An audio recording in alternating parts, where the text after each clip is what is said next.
important topic. This is one of the commonest concern for which we get an referral or a parental concern.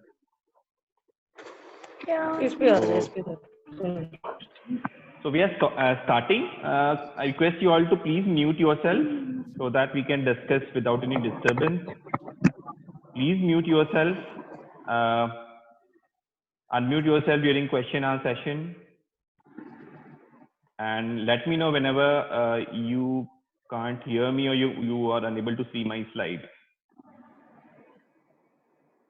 Right. Thank you for the opportunity, Euroschool. And today we'll be discussing about the tips and tricks to improve the bone health of the kids, the basics of bone health, what to give, what not to give in diet, how to build up the bones, how to build up the muscles of the kids, how to make them an active kid, how to make healthy and a healthy adult with good bone strength. So I am Dr. Ratnav Ratan. I am consultant pediatric orthopedics. So that's a subspecialty of orthopedics, specializing in pediatric issues of bones and joints related to kids. Right. So this is the hospital, CKB hospital, so 51 Gurgaon. These are our specialties. The topic I've given is demystifying bone health in kids. So to begin with, osteoporosis is a pediatric disease with geriatric consequences. That means osteoporosis यानी कि brittle bones की जो problem होती है adulthood में, वो actually बचपन से start होती है, and जो भी हम बचपन में अगर इसका prevention करते हैं, if we take steps to build up bone density in pediatric age group, बच्चों के age group में, so we are less likely to have osteoporosis or brittle bone disease in adulthood. That is how important is bone health in this age. Now this graph, if you closely study this graph, this is a very simple graph just to emphasize on the point that we all peak our bone mass gradually, and a peak of this increase in the bone mass reaches around 25 to 30 years of age. हम सब में maximum bone mass यानी कि bone density around 25 to 30 years of age में होती है, and thereafter हम सब bone lose करते हैं. It's all a downfall from thereafter. So to emphasize on that, so you can see this phase, the growth phase during adolescent and pre-adolescent is the most important phase, because this is a steep growth which happens this side in the bone density, and that determines the peak bone mass which we build. So अगर इस age में हम bones का ध्यान रखेंगे बच्चों का, early infancy, adolescent age group, near puberty, so we are most likely to have a good bone mass in adulthood and in the elderly. So that is why that is how important is bone health in kids, because it doesn't show up symptoms early, so people don't address it or don't take opinion for it unless the child really has gross deformities or start complaining of pain. So even if the child is asymptomatic, a basic knowledge of bone health is very important. Now to summarize, what is the growth velocity pattern? सबसे ज़्यादा बच्चा grow कब करता है? There are 3 growth spurts in a childhood. पहला जो third trimester में होता है, जो last 3 months होते हैं pregnancy के, उस time पे बच्चा around 20 centimeter grow करता है last में, ठीक है, and 3 times birth weight gain करता है. उसके बाद थोड़ा growth velocity slow down हो जाती है first year of life में. उसके बाद बहुत ही स्लो ग्रो करता है टिल प्यूबर्टी में फिर नेक्स्ट ग्रोथ स्पर्ट आती है. तो ये 3 ग्रोथ स्पर्ट यानी पहले सुना है, मैं तेरे को समझाऊंगी. 1 साल से छोटे एज में एंड एडोलेसेंट एज ग्रुप में, इस 3 एज ग्रुप में बच्चे सबसे फास्ट ग्रो करते हैं in terms of height, in terms of weight. Maximum of course is during puberty. So इसीलिए ये ग्रोथ का इंपॉर्टेंस है, and that is why I was just explaining you the speed, किस स्पीड में grow करता है. तो प्यूबर्टी के टाइम पे अगर आप देखो 8.5 से 9.5 सेंटीमीटर पर ईयर बच्चे ग्रो करते हैं. लड़कियां 8.5 सेंटीमीटर एंड लड़के around 9.5 centimetre per year grow करते हैं अराउंड प्यूबर्टी. तो प्यूबर्टी अराउंड 3 to 5 इयर्स तक लास्ट कर सकता है. लड़कियों में प्यूबर्टी जल्दी स्टार्ट होती है, लड़कों में थोड़ा लेट स्टार्ट होती है. लड़कियों में average age is 9 to 11 years of age, लड़कों में around 12 to 14 years of age is when the puberty starts, and वो 3 से 4 साल रह सकता है. एक बार प्यूबर्टी हो जाए मोस्टली उसके बाद ग्रोथ खत्म हो चुकी होती है। तो अगर आप ये this is just to show you कि ग्रोथ चार्ट का इंपॉर्टेंस। तो ये इंडियन एकेडमी ऑफ पीडियाट्रिक्स के वेबसाइट पे आपको ये ग्रोथ चार्ट मिल जाएगा। आई एम श्योर ये ग्रोथ चार्ट आप लोगों ने पहले भी देखा होगा, आप लोगों के वैक्सीनेशन कार्ड्स में ये रहते हैं। जब आपको डाउट हो कि हाइट और वेट बच्चे का ठीक है नहीं है, best is to plot every 2 to 3 months, plot the height and weight for the reference age of the kid, and you will yourself know कि बच्चा इस ग्राफ में फॉल कर रहा है कि नहीं। तो this is the 50th percentile, ये मीन है। अगर इसके बियॉन्ड या इसके बियॉन्ड अगर जा रहा है, that means the growth is faltering. Sometimes क्या होता है, बच्चे ठीक चल रहे होते हैं, suddenly because of an episode of nutritional defect और बिकॉज ऑफ सिकनेस और इलनेस और ट्रॉमा, बच्चों का ग्रोथ फॉल होना शुरू हो जाता है। तो अगर आप ये रेगुलरली चार्ट प्लॉट करते रहोगे तो आपको पता चल जाएगा कि हाँ, मेरे बच्चे की हाइट कम हो रही है या ये उस प्रोपोर्शन में नहीं हो रही है जिस प्रोपोर्शन में होना चाहिए। तो ये आप खुद से कर सकते हो, आपको किसी डॉक्टर्स की जरूरत नहीं होती है। बॉयज और गर्ल्स के लिए अलग अलग चार्ट होती है क्योंकि इनके ग्रोथ पैटर्न्स अलग अलग होते हैं। And there is one more very important thing to understand. Parents very commonly ask कि बच्चों की हाइट कैसी बढ़ाई जाए। So there is no rocket science to increasing the height. Feeding medicines and unnecessary supplements does not increase the bone height. It is mainly dependent on the genetics कि parents कितने लंबे थे, कितने tall थे, and to an extent कि बच्चों की puberty किस एज में हो रही है। आप ये समझिए कि किसी गर्ल चाइल्ड का जब फर्स्ट पीरियड्स आता है, मिनार्क कहते हैं हम उसको, अगर किसी बच्चे की मिनार्क अर्ली एज में हो रही है, कोई भी गर्ल चाइल्ड की जब मिनार्क होती है, it is assumed in medical science that उस लड़की की 90% ऑफ एडल्ट हाइट अचीव हो चुकी है। तो उसके बाद हम केवल 10% ऑफ और ग्रोथ अचीव कर सकते हैं या होती है। एंड जब लड़के का किसी बॉय चाइल्ड का मुस्टैश एंड बियर्ड आ जाता है, वो एज ऐसे है जब लड़का already 99% of adult height achieve कर चुका है। उसके बियॉन्ड बच्चा केवल मसल मास गेन करेगा, बोन डेंसिटी इंक्रीज होगी, बट हाइट बहुत ज्यादा इंक्रीज नहीं होगी। राइट, तो लड़कियां यूजुअली 10 to 12 इयर्स के बाद ग्रो नहीं करती है इन टर्म्स ऑफ हाइट। उस टाइम पे क्या होता है, बोन्स बहुत फास्ट ग्रो करती है लेकिन मसल मास इंक्रीज नहीं होता। तो बच्चे उस टाइम पे बहुत लीन एंड थिन होते हैं। बोन्स की हाइट तो इंक्रीज होती है लेकिन मसल उस प्रोपोर्शन में ग्रो नहीं करता है, इसीलिए बच्चे बहुत lean and thin and they seem tall. Gradually they build up mass and वो थोड़े रोबस्ट हो जाते हैं। तो इसीलिए मैं इन चीजों के बारे में एम्फोसाइज करना था, क्योंकि हर बार वेबिनार्स में क्वेश्चंस आते हैं कि बच्चों की हाइट कैसे बढ़ाई जाए। ठीक है, तो इस फेज में जब आप ये ग्रोथ फेज का होता है, pubertal age and 1 to 2 years of age, इस बीच में न्यूट्रिशनल प्रोफाइल बच्चे का अच्छा होना चाहिए, lot of minerals, vitamins, adequate intake होते रहने चाहिए, तो बच्चों की हाइट यूजुअली अच्छी होती है। अगर कोई सिकनेस हो रही है, कोई बीमारी हो रही है, तो जरूरी है कि उसका टाइम से इलाज हुआ जाए एंड वो चार्ट रेगुलरली आप फॉलो करते रहेंगे अगर, तो you will know कि बच्चा falter कर रहा है in terms of the growth, because height and weight is not the only parameters on which we assess the growth, but because as an orthopedic surgeon we are only bothered about this. If there are other aspects of health, mental, the social, so the pediatrician also plays a very important role in this. So in short, what is the life of bone? Bone is a live tissue. अगर आप short में देखो, bones के अंदर भी canals होते हैं, there are blood vessels, there are nerves within the bone. तब भी कोई बोन टूटती है तो it unites because it builds new bone. यही एक टिश्यू है जो टूटने के बाद भी वापस वही बोन बनाता है हमारे बॉडी में, राइट। और ये अगर लॉन्ग बोन अगर आप देखो तो there are different parts of the bone. मैं जस्ट ये आपको दिखाना चाह रहा हूँ, ये जो रेड लाइन है, this is the growth plate. तो बच्चों की जो ग्रो होती है वो इस ग्रोथ प्लेट से ग्रो होती है। I am hearing some noise, kindly please unmute yourself, thank you. Request you all to kindly mute. Thank you. So growth plate सबसे इंपॉर्टेंट होता है जहां से बोन की लेंथ बढ़ती है एंड विड्थ बढ़ती है। ठीक है, जैसे ये फीमर बोन है, सब अराउंड 60% ऑफ ग्रोथ इस ग्रोथ प्लेट से होती है, प्रॉक्सिमल से थोड़ी होती है, यहाँ से ग्रोथ होती है। ये सारी बोन यहीं से बनती है और यहीं से लेंथ बढ़ती है। किसी कारण से अगर ये ग्रोथ प्लेट डैमेज होगी, इन टर्म्स ऑफ ट्रॉमा से हो सकता है, इन्फेक्शन से हो सकता है, कई बार एक्सीडेंट्स हो जाते हैं उसके कारण हो सकता है, या न्यूट्रिशन प्रॉपर नहीं होता है, कैल्शियम की कमी के कारण, विटामिन डी की कमी के कारण, अगर ये ग्रोथ प्लेट में कोई डैमेज होता है या ग्रोथ पे सही समय से नहीं ग्रो कर पाते, तब बच्चे छोटे रह जाते हैं या पैरों में डिफॉर्मिटीज या टेढ़ापन आप देखा जा सकता है। तो ये अल्ट्रा स्ट्रक्चर है बोन्स का, बहुत डिटेल में हम नहीं जाएंगे। कोलाजन के स्ट्रक्चर के बारे में हम शॉर्ट में बात करते हैं। 70% बोन्स जो हैं वो मिनरल्स होती हैं, यानी कि calcium, potassium, basically in the form of hydroxyapatite crystal के फॉर्म में होती है हमारी bone, 70% mineral, and rest 20 to 30% approximately collagen होता है, टाइप 1 कोलाजन होता है हमारे, so that is protein, right? So and around 8 to 10% water content होता है. So it's a mixture of lot of things, and सब चीज का importance है. ऐसा नहीं है कि केवल कैल्शियम से ही बोन स्ट्रांग होती हैं. You know, there are several other minerals which are very important to build up bone density.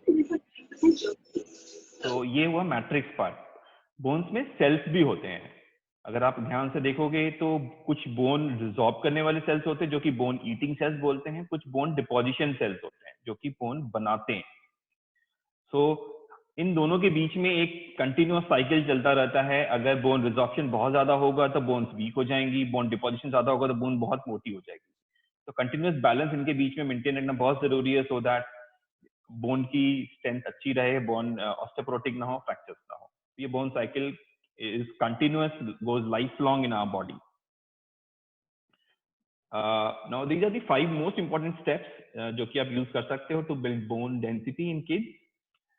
And trust me, you may notice that मैं बार-बार bone density and bone strength की बात कर रहा हूँ, मैं bone height की बात नहीं कर रहा हूँ, ठीक है? क्योंकि that is really not in our control, except you know we can intervene in terms of nutrition, because genetic factors बहुत important role play करते हैं height के लिए.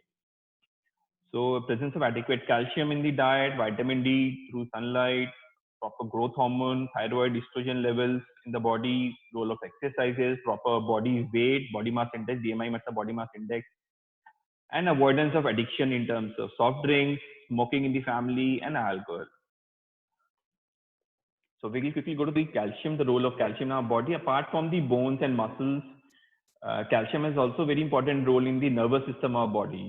नर्वस सिस्टम मतलब जो नर्व कंडक्शन है, जो हमारे न्यूरोनल ग्रोथ है ब्रेन में, प्लस द न्यूरॉन्स की जो नर्व की जो इम्पल्स ट्रांसफर्स होते हैं, उसके लिए calcium plays a very important role. Calcium का हमारे स्केलेटल मसल्स जो बाइसेप्स, अलग triceps, you know the other muscles in our limbs, heart muscles में बहुत इंपॉर्टेंट रोल है. कैल्शियम कमी के कारण हार्ट में भी प्रॉब्लम्स आनी स्टार्ट हो जाती हैं. So calcium has multiple roles in our body, and it's very tightly regulated by various glands and organs in our body. Parathyroid hormone जो है बहुत important role play करता है हमारे body में calcium levels maintain करने के लिए, through the kidney which manufactures the which converts into the active form of vitamin D which acts on the bones. You know, it helps in absorption of calcium and helps in increasing the bone density. तो ये summary है. Less than 1 year में around जो requirement of calcium होती है 200 से 250 milligram per day के हिसाब से होती है. 1 से 3 साल में 700 मिलीग्राम पर डे होती है. जैसे जैसे बच्चा ग्रो करते जाता है, आप देखो कैल्शियम रिक्वायरमेंट बढ़ते जाती है. And 9 to 18 is almost the adolescent age group, puberty के साथ उस समय मैक्सिमम रिक्वायरमेंट होती है all age group except the lactating age. उसके बराबर रिक्वायरमेंट होती है बच्चे को कैल्शियम की. तो ऑलमोस्ट डबल ट्रिपल हो जाती है उस टाइम पे रिक्वायरमेंट कैल्शियम की, because of the growth spurt. तो ये कॉमन सोर्सेज ऑफ कैल्शियम है. इन शॉर्ट आप सब जानते हो कि calcium dairy products, milk, all forms of milk में बहुत ज्यादा होता है. चीज, ग्रीन लीफी वेजिटेबल्स, जो फिशेस होते हैं, स्पेशली दी कोल्ड कंट्रीज में जो फिशेस मिलते हैं, fatty fishes, sardine, tuna, mackerel, इनमें बहुत ज्यादा अच्छी क्वांटिटी में होता है. All forms of dairy of course, fruits में बहुत होता है. तो बेसिकली अगर आप देखोगे फ्रूट्स एंड वेजिटेबल्स जो rainbow coloured, you know, you can see the various colours of vegetables and all, ये सब में जब भी आप बहुत कलरफुल फ्रूट लोगे या वेजिटेबल लोगे, greener the food, you know, the more darker the color, the better the calcium content is in general, right? So it's always better to incorporate them in form of cooked vegetables, as salads, you know, giving them as snacks instead of feeding junk food. You can always incorporate them, cook them, make them into juices. So it's always better to feed them. Now in short we'll discuss about the dairy dilemma. कई बार बहुत important question होता है parents का कि कौन सा दूध पिलाएं बच्चों को starting from, you know, the birth. तो देयर इज अ कंसेंसस कि लेस देन 6 मंथ्स में एक्सक्लूसिव ब्रेस्ट फीडिंग, उसमें कोई यू नो डाउट नहीं है. That's a clear guideline everywhere in the world. Less than 6 months में एक्सक्लूसिव ब्रेस्ट फीडिंग. उसके बाद आप बच्चों को टॉप फीड स्टार्ट कराएंगे. 1 ईयर के बाद बच्चों में आप काउ मिल्क ग्रेजुअली स्टार्ट कर सकते हैं. एंड देयर आफ्टर 1 से 1.5 साल के बाद you can even start feeding infant formula milk to cope up with the deficiencies which the milk has. Sometimes iron बहुत ज़्यादा content में नहीं होता है milk में, so to make up for those minerals and micronutrients आप infant formula milk भी age appropriate infant formula milk भी add कर सकते हैं. 3 years के beyond you can try and introduce buffalo milk अगर आप चाहो. buffalo milk थोड़ा difficult होता है digest करना क्योंकि उसकी जो proteins होती है वो कई बार बच्चों में पचता नहीं है आसानी से एंड बच्चों को bloating and flatulence की problem हो सकती है. तो gradually introduce करें, small quantities में introduce करें तो better है. अगर आप कंपैरिजन देखो cow milk and buffalo milk में, तो बफलो मिल्क में कैलोरी कंटेंट ज्यादा होता है, प्रोटीन भी थोड़ा ज्यादा होता है, कैल्शियम भी थोड़ा ज्यादा होता है. ठीक है. So nutrition wise definitely it is better than cow milk except the calorie part थोड़ा ज्यादा होता है. ना how to read food labels. आप सबको जब भी आप कुछ मार्केट से खरीदते हो फ्रूट, उसका फूड लेबल रीड करना आना चाहिए कि पर 100 ग्राम या पर सर्विंग कितना न्यूट्रिएंट जा रहा है. जैसे कि ये पनीर का एक पैकेट है, इसमें अगर आप देखो 100 ग्राम ऑफ पनीर में आपको 309 कैलोरीज मिल रही है एंड 485 मिलीग्राम ऑफ कैल्शियम मिल रहा है. तो बच्चे इसका आधा भी खाता है तो करीब 200-250 मिलीग्राम ऑफ कैल्शियम मिल जाएगा. तो इस तरह से you should learn to read the food label so that आप डिसाइड कर सको कि कितनी कम कैलोरीज जा रही हैं और कितना हाई कैल्शियम या अदर न्यूट्रिएंट्स जा रहा है बॉडी में. सिमिलरली ये इन्फेंट फॉर्मूला मिल्क है, हर एज के लिए अलग अलग होता है. Here also you should learn to read कि 100 ग्राम ऑफ अगर ये पाउडर दे रहे हो आप तो उसमें कितनी कैलोरीज जा रही हैं, बच्चे को कितनी प्रोटीन जा रही है. So you will have an idea कि बच्चों में टोटल कितना calcium and energy in other nutrients, other minerals and vitamin कितनी क्वांटिटी में जा रहा है. Because all of them are very important, all of them needs to go in appropriate proportion.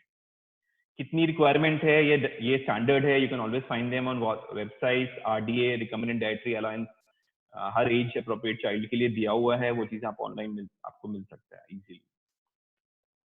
These are some of the supplements which very commonly the parents give to their child beyond 2 to 3 years of age. उसमें भी आपको जरूरी है कि जितना low calories हो, लो trans fat content हो उतना अच्छा है. There are micronutrients for brain development जो ये claim करते हैं. There is no scientific evidence but that is how the things go. So you should know कि हाँ कौन सी चीज कितनी जा रही है. Blindly branding देख के नहीं खरीदना चाहिए. You should compare two brands की पर 100 ग्राम आपके बच्चे को कितनी न्यूट्रिएंट्स जा रही है. So that is how you choose your health supplement. Similarly जब आप बच्चा बड़ा हो जाता है आप उसको पैकेज मिल्क देना शुरू करते हो, उसमें भी आप प्रेफरेबली डबल टोन्ड या लो फैट मिल्क देना चाहिए so that you end up giving less calories and equal amount of calcium. जैसे कि ये नॉर्मल अगर आप मिल्क देखो तो इसमें अराउंड 100 ml में आप अगर कैल्शियम कंटेंट 93.6 है, कैलोरीज इसमें 59 है. यही चीज अगर आप स्लिम मिल्क में देखोगे तो इसमें 34 कैलोरीज हो जाती हैं, मतलब ऑलमोस्ट हाफ ऑफ दिस. तो एनी डबल टोन्ड और skimmed milk is better for the child because calcium content almost same रहता है. अगर आप देखो 98 मिलीग्राम यहाँ भी मिल रहा है, 93.6 में मिल रहा है, सेम पर 100 ml में. ठीक है. सो कैल्शियम में कोई कॉम्प्रोमाइज नहीं है, कैल्शियम में कमी नहीं आ रही है, लेकिन you end up giving less of calories. That is how you should read the labels and select the proper milk to be given. कुछ फोर्टिफाइड मिल्क भी आती हैं जैसे कि vitamin A and D fortified milk होती है, क्योंकि D क्या होता है के sources, oral sources, dietary sources ज्यादा नहीं होती है विटामिन D के. So you can consider adding these milk as well जिसमें कि विटामिन A और D फोर्टिफाइड है, मतलब एक्स्ट्रा एडेड है. कुछ बच्चे लैक्टोज इंटॉलरेंट होते हैं, प्योर वीगन होते हैं, जिनको एनिमल सोर्सेज से कुछ नहीं लेना होता है, तो उन पेरेंट्स के लिए you can consider adding almond milk. They are not a very good source of protein, but they do give adequate calcium. Calcium content लेकिन कम है compared to the other milk. Soya milk is also quite popular. Males में avoid करना चाहिए क्योंकि इसमें phytoestrogens होते हैं, isoflavones होते हैं. Lactose intolerant, gluten sensitivity या celiac disease के बच्चों में soya milk recommended है. टिप्स हमने बात कर ली है किस एज में क्या देना चाहिए, इस बारे में हम बात कर लिए हैं. कई बार सप्लीमेंट्स की जरूरत पड़ती है. The best form of calcium supplement is calcium carbonate. कौन सा सप्लीमेंट बच्चे के लिए अप्रोप्रिएट है वो आपके डॉक्टर डिसाइड करेंगे. Now we will come to vitamin D. कैसे विटामिन डी हमारे स्किन में सिंथेसाइज होता है इन प्रेजेंस ऑफ सनलाइट. एक फॉर्म ऑफ कोलेस्ट्रॉल होता है जो कि एक्टिव फॉर्म में कन्वर्ट होता है, वो बाद में लिवर और किडनी के through active form of vitamin D में कन्वर्ट होता है. That is why adequate sunlight is very important in forming vitamin D inside a body, जो कि skin, deep to skin manufacture होता है. विटामिन डी के बहुत से और फंक्शंस हैं. It helps in building our immune system, building our cell growth, it helps in cell differentiation, maintains the cell death rate apart from the bone health. So vitamin D केवल bone health के लिए जरूरी नहीं है, हमारी immunity के लिए, हमारे mental health के लिए, हमारे in general prevention of cancers, diabetes, hypertension, इन सब के लिए vitamin D बहुत जरूरी है. आजकल vitamin D को एक vitamin नहीं मानते हैं, उसको एक हार्मोन मानते हैं. कितना सनलाइट चाहिए? This is the commonest question. बच्चे को कितना सनलाइट दोगे आप? ठीक है, तो सनलाइट के लिए बहुत फैक्टर्स होते हैं. अगर बच्चा बहुत डार्क है या हम बहुत डार्क हैं, actually this goes for every one of us, even adults. So because we are British in complexion, तो ऑब्वियसली हमें एक्सपोजर थोड़ा ज्यादा चाहिए. Fair the child, lesser the duration of vitamin D which is required. ठीक है, time of day usually देखा गया, research है शोन की जितना वर्टिकल सन रेज, राइट, जितना हार्श सन रेज है, उतना ज्यादा अल्ट्रावायलेट बी रेज मिलेंगे, और more the vitamin D synthesis will be underneath the skin. So 10 AM to 3 PM is what the guidelines say.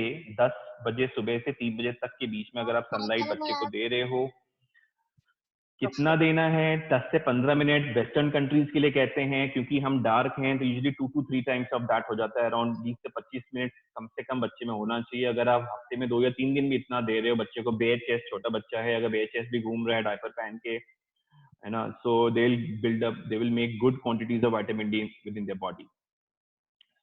Cloudy days में, smoggy days में sunlight cut off हो जाता है, and there is no point exposing the kid to the sunlight. उस दिन आपको vitamin D कम मिलेगा.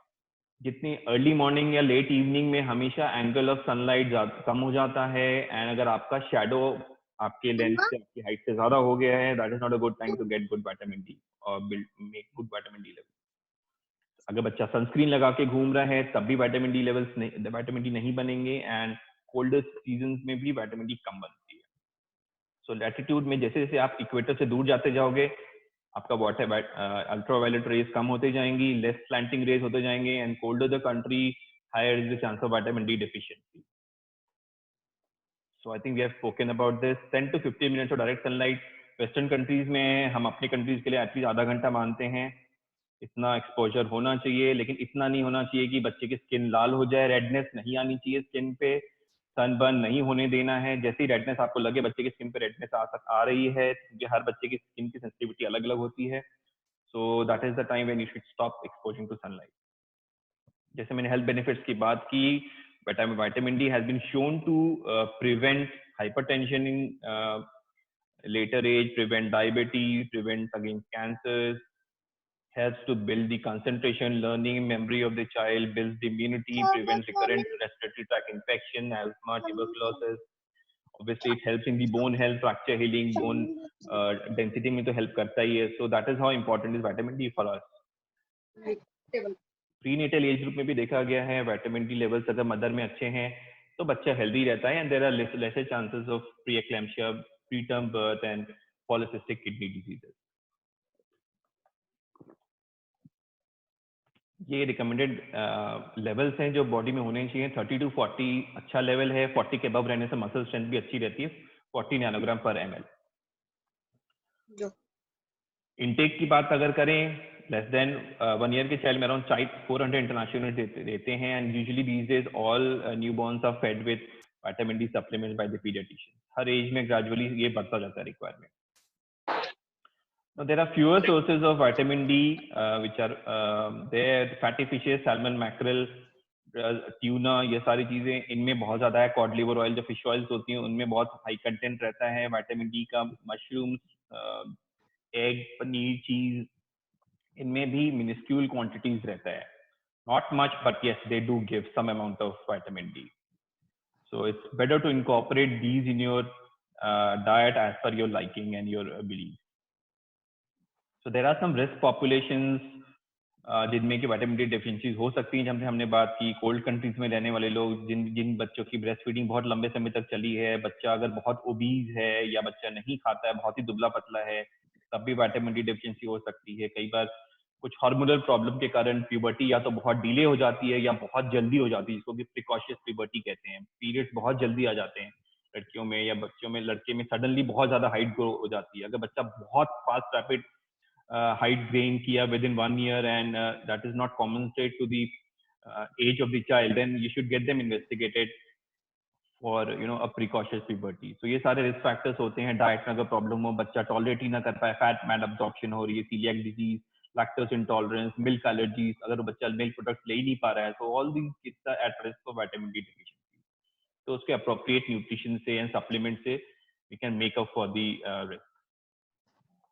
Similarly several disorders, medications, दवाइयाँ अगर बच्चा ले रहा हो, कुछ और जेनेटिक कंडीशंस होती हैं बच्चों में, जिसमें कि there are problems with the growth of the child, muscular dystrophies, spastic बच्चे, कुछ बच्चों में ब्रेन में अगर डैमेज है, या जेनेटिक फॉर्म्स ऑफ रिकेट्स। ये सारे कंडीशंस हैं which are rare conditions, but अगर बच्चा ग्रो नहीं कर रहा है, इज अनेबल टू टॉलरेट, इन चीजों के लिए we should look for and get investigated.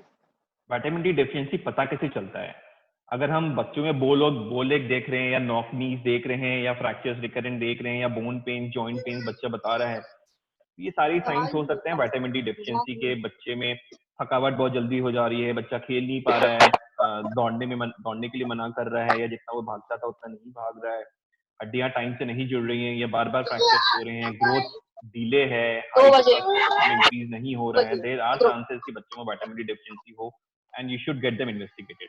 रिकेट, osteomalacia का मतलब होता है बच्चों में विटामिन डी डेफिशिएंसी इतनी हो गई है कि बच्चे की बोन्स सॉफ्ट हो गई है, क्योंकि बच्चों में बोन्स ब्रिटल नहीं होती है, दे बेंड, है ना। ग्रोथ प्लेट में प्रॉब्लम्स आती हैं। ग्रोथ प्लेट में प्रॉब्लम्स के कारण ideally they go into the virus, यानी कि बोलेग हो जाता है, या तो फिर नॉक नीज हो जाती है, यानी कि घुटने टच होने शुरू हो जाते हैं। ये एक बहुत ही डिलेड प्रेजेंटेशन है विटामिन डी डेफिशिएंसी का। इससे पहले कम से कम 6 months to 1 year बच्चे को होगी। Get them investigate for everything. अगर आप कंफ्यूज हैं कि कैसे बच्चे का प्लेट डिजाइन किया, दिस इज अ वेबसाइट जो कि which helps you to plan the plate of a child, जिसमें कि 50% व्हाट दे से इज आपको फ्रूट्स एंड वेजिटेबल्स होना चाहिए, all rainbow coloured fruits and vegetables, different colours.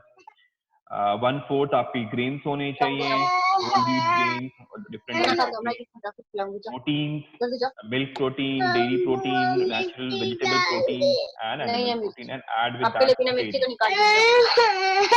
Ma'am, can you please mute yourself? I can hear some voices. Can you please mute so that others don't get disturbed?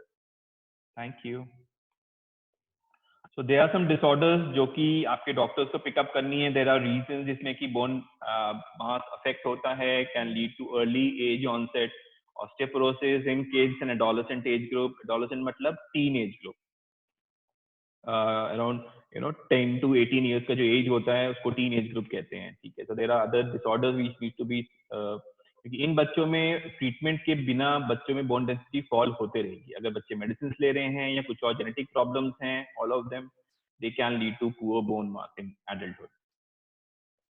Now there is a fact check about soft drinks. I know it's very popular. Most parents, some of the other time they feed their kids with soft drinks. You need to see this animation and आपको समझ में आएगा कि how these soft drinks, these carbonated drinks affect the health of the body.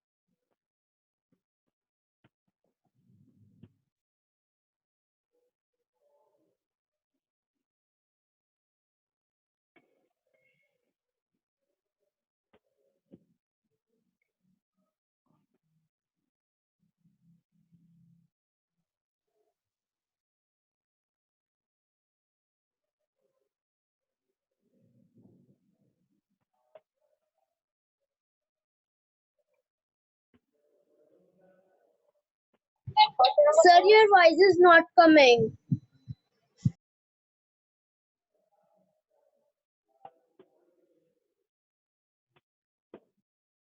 So I think you understood here how the intake of carbonated soft drinks affect the health of your body in short अगर मैं summarise करूं एक तो बहुत high sugar content होता है एक can of soft drink में आप समझ लो पूरे दिन का शुगर चला गया बच्चों में तो there are higher chances of diabetes in this age because आपका पैंक्रियास ओवरवर्क होता है to secrete lot of insulin to bring this sugar level down then of course इस शुगर क्यों टेस्टी होता है basically this is for your tongue this is not for your body they have lot of calories and वो empty calories है and do not add any nutrition to your body, they do not have any nutrient value, right? So phosphoric acid इसमें content होता है which helps to give the tangy taste in these drinks. तो ये tangy taste जो है that makes it addictive.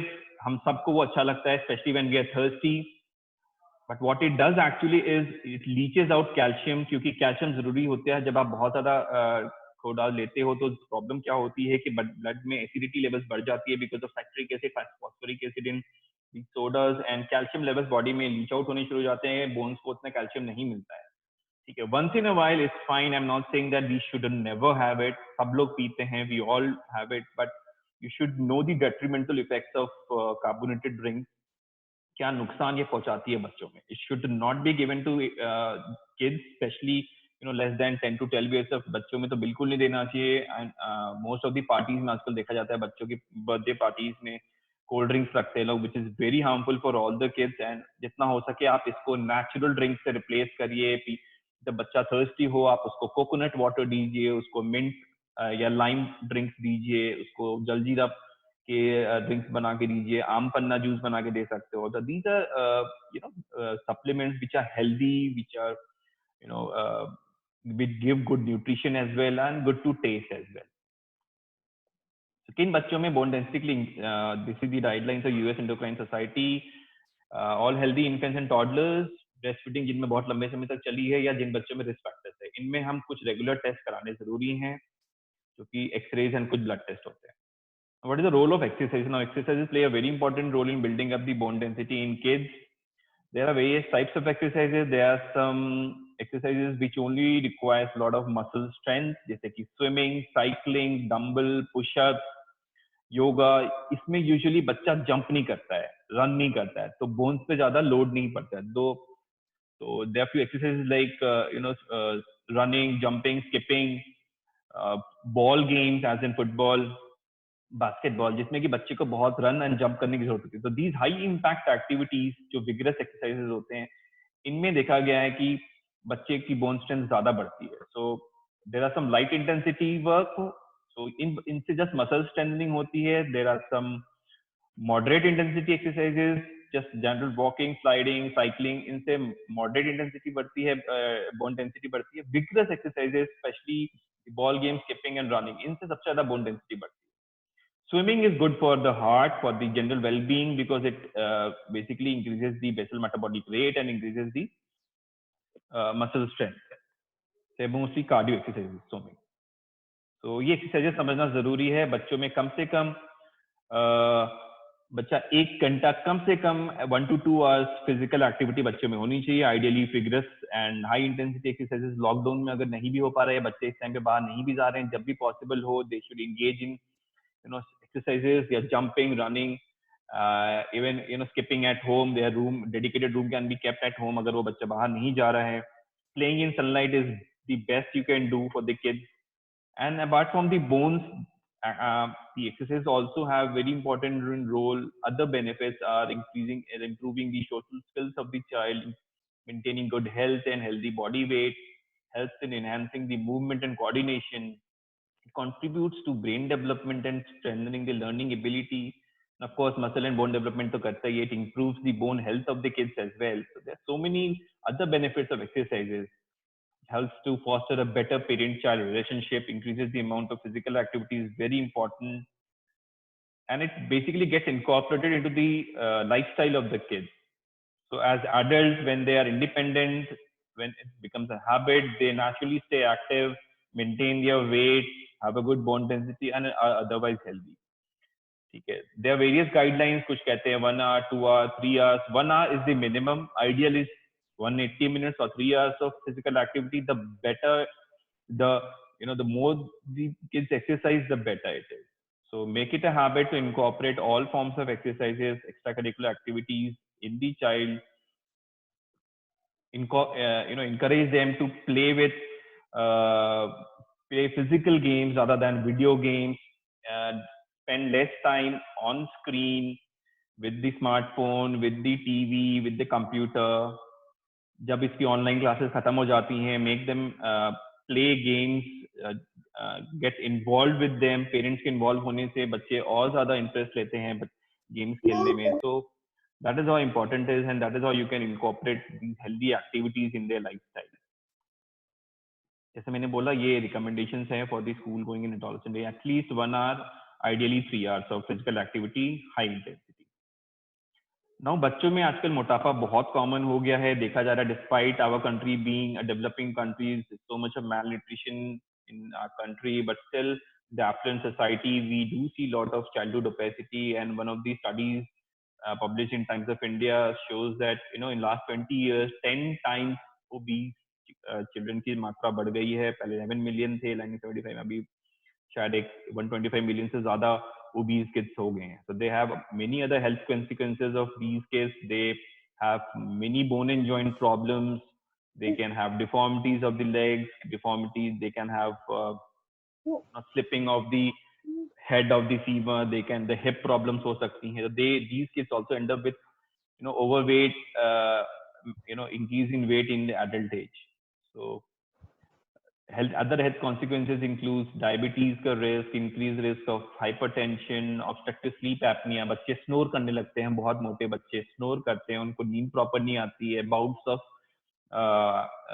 oxygen deficiency होती है during sleep, जिसके कारण वो बच्चे fresh नहीं होते हैं despite sleeping for 6 to 8 hours. And there are higher chances of heart diseases in these obese kids. There are endless risk factors. There are endless consequences of risk. There are some myths that overweight children will outgrow their baby fat. Actually, 50% overweight adolescent and over 33% overweight and remain obese at adults. तो अगर बच्चों में मोटापा रहेगा तो ज़्यादा chances है कि वो adult में भी मोटापा रहेगा. And there is a myth that obesity is genetic and nothing much can be done. But actually, genetic predisposition to obesity can be modified by environmental factors. People very commonly say कि parents मोटे थे and उनके grandparents मोटे थे, तो वो families में run कर रहा है obesity, मोटापा. पर ऐसा नहीं है. देखा ये गया है कि actually no one runs in the family. That is why the obesity is running in the family. ठीक है. तो ये कहना कि genetically हम सब मोटे हैं, ये गलत है to an extent, except for genetic problems and some diseases या medicines जिसमें बच्चे दवाई के कारण मोटे हो जाते हैं. बाकी सारे केसेस में हार्मोनल डिसऑर्डर्स को एक्सक्लूड करके, एनवायरमेंटल फैक्टर्स को मॉडिफाई करके we can take care of obesity, prevent obesity. ये एक विशियस साइकिल होता है. बच्चा खेलता नहीं है वो और मोटा होता है, मोटा होने के कारण वो और नहीं खेलता है. They get involve with lot of video games and then it becomes a vicious cycle. So what is the solution? Solution is to incorporate lot of ये traffic light guidelines. So there are 3 colors: green, yellow and red. Green मतलब आप अधिक मात्रा में दीजिए. Yellow आप you can give on. Ma'am, can I please request you all to please mute yourself? Someone has not muted them. Please mute yourself. Thank you. So green में आप you take lot of multicolored vegetables and fruits. Yellow में आप कई बार जो vegetables cook करना पड़ता है oil में, that you can give of course once in a while. आदि cheap foods यानी कि जो junk food है वो जितना minimize हो सके, less than 10 to 20% of diet वो रखना चाहिए. In a month, physical activity at least 60 minutes a day होना चाहिए. Start exercising. Avoid all these junk food. Junk food मतलब केवल pizza, burger, chips नहीं होता है. Even a thick oily paratha is a junk food. Paneer butter masala or all these dishes, Indian dishes cooked in a lot of oil, they are also empty calories and do not give a lot of nutrition to the kids. So any deep fried food, excessive oily food can be kept in the category of junk. So जितना हो सके उसको कम किया जाना चाहिए. अगर आप पराठे बना भी रहे हो, there is a good way of making parathas. Like आप उसको तंदूर में बेक कर सकते हो, तंदूर पराठा बना सकते हो, without oil air fry कर सकते हो. You can stuff in vegetables in it. अगर बच्चा fruits and vegetables नहीं खा रहा है तो जो common exotic vegetables हैं उसके आप mash करके with minimum amount of carbohydrates, आलू कम करके आप उसको पराठों में mix करके दे सकते हो, जिससे कि बच्चे को taste में भी आएगा, then they'll eat and they'll get nutrition as well. So these are small tips which you can take it.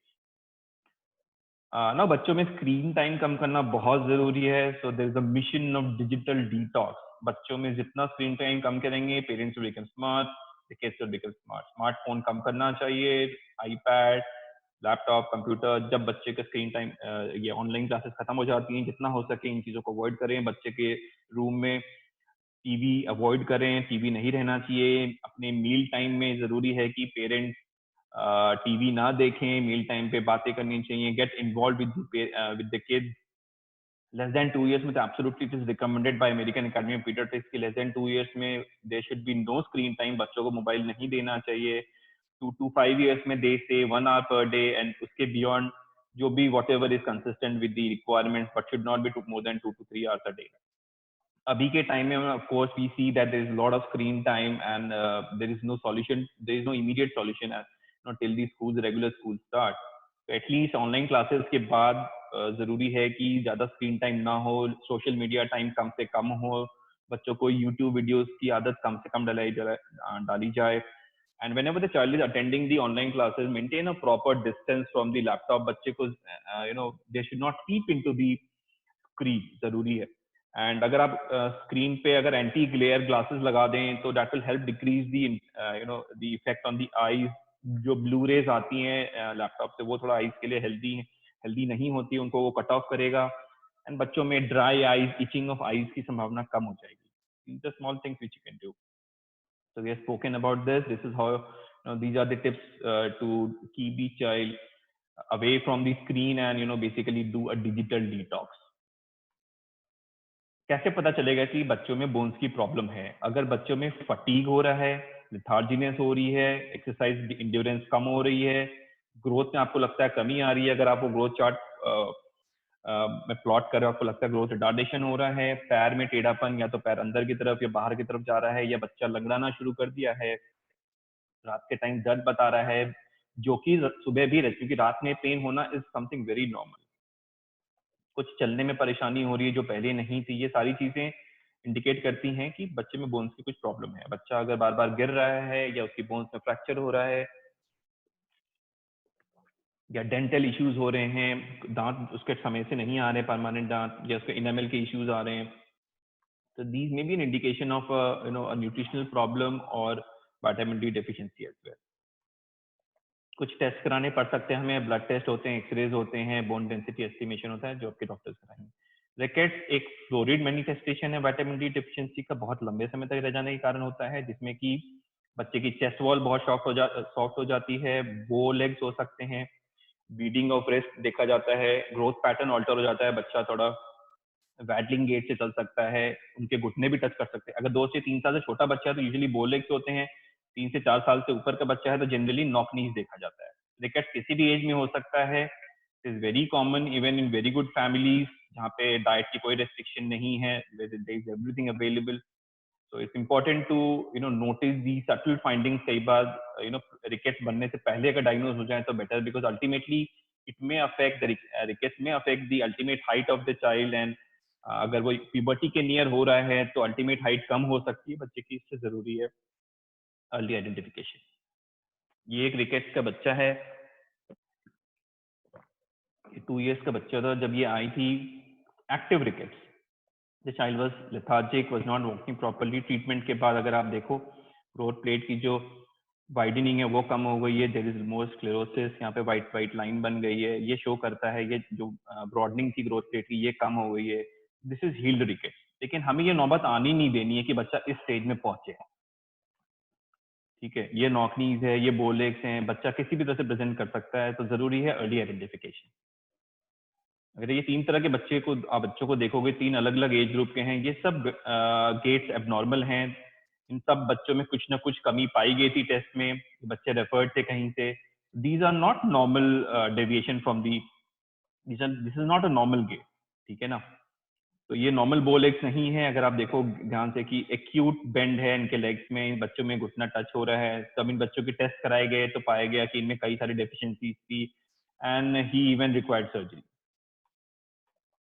कई बार क्या होता है कि जब पैर बाहर आना शुरू हो जाता है एंड बच्चा 6 to 7 years से बड़ा हो, जैसे कि वो मेल बच्चा था, तो कई बार एक स्मॉल छोटी सी सर्जरी करनी पड़ती है जिसमें कि अंदर की ग्रोथ को हम अरेस्ट करते हैं, रोकते हैं temporarily with these 8 figure of 8 shape. इसको गाइडेड ग्रोथ सर्जरी कहते हैं। तो अगर आप ये देखोगे, आप टीडी बोन है, उसको ये टेथरिंग के लिए ये छोटी सी प्लेट लगाई गई, and over a period of time एक मिनिमम विदाउट इवन कटिंग दी बोन्स करेक्ट। तो हमारा एम ये है कि बच्चों की ये नौबत नहीं आने दी जाए, पर जरूरी पड़ता है तो ये करना पड़ता है अप्रोप्रिएट एज में। इसको कहते हैं गाइडेड ग्रोथ सर्जरी। कई बार बच्चा बहुत एडल्ट एज में आता है, अराउंड 13 ईयर्स के बियॉन्ड आता है, या लड़की 11-12 ईयर्स के बाद आती है, जब ग्रोथ बची नहीं होती है, तो we have left with only option left is to cut the bone and straighten the bone. कुछ जेनेटिक प्रॉब्लम्स होती हैं जिनमें कि बोन्स बार बार फ्रैक्चर होता रहता है, this is called osteogenesis imperfecta, OI। ऐसे बच्चों में बोन डिफॉर्मिटीज एंड फ्रैक्चर्स के चांसेस बहुत ज्यादा होते हैं, पूरी लाइफ रहता है। So to summarize, nutrition, lifestyle, avoidance of risk factors, and proper supplements, this is the mainstay of building healthy bones in kids. So be a good role model for the kids, avoid smoking alcohol, maintain a good balanced diet for the family, drink a lot of dairy products, weight bearing resistance exercises, no alcohol, smoking at home if possible, or not in front of the kids. Incorporate calcium rich food in the diet, control the weight, take fat free, low fat milk, avoid soft drinks, carbonated drinks, minimize the screen time, and early diagnosis and treatment of chronic illnesses. So children who learn good eating and exercise habits by their preteen years are more likely to carry these habits with them for the rest of their lives. ठीक है, so I think we have already discussed this. ये सारे risk factors हैं, इनमें से कुछ भी अगर हमें लगे बच्चा ठीक से नहीं खा रहा है, वजन बढ़ रहा है, बार बार फ्रैक्चर्स हो रहे हैं, हड्डियां समय से नहीं जुड़ रही हैं, बच्चों में खाना पचता नहीं है, अगर फैटी चीजें बच्चा नहीं खा पाता है, अगर बच्चों में बोन पेन्स हो रही हैं, बोनी स्वेलिंग्स हो रही हैं, डिफॉर्मिटीज दिख रही हैं, बच्चा बार बार गिर रहा है जो पहले भागता था, कोई भी चलने में ऑल्टरेशन है, तो you should consult your paediatric orthopaedic surgeon. ठीक है, बहुत दुबले पतले बच्चे या बहुत मोटे बच्चे, दोनों both extremes are not good. बच्चों में अगर बहुत अर्ली पीरियड्स आ रहा है या पीरियड बच्चे यंग लड़की मिस कर रही है, तो दे में reflect N underlying hormonal problems. ठीक है, जिन बच्चों में स्पेसिसिटी है या सेरेब्रल पॉल्सी की बीमारी है, वो बच्चे भी बोन डेंसिटी लॉस के लिए प्रोन होते हैं। एंड जो बच्चों में बहुत सारी कैंसर मेडिसिन चल रही हैं या मेडिसिन फॉर अदर बीमारियां चल रही हैं, वो सब बच्चों में बोन डेंसिटी फॉल हो सकती है, तो इनको हाई रिस्क ग्रुप मानते हैं, and the parents should be attentive.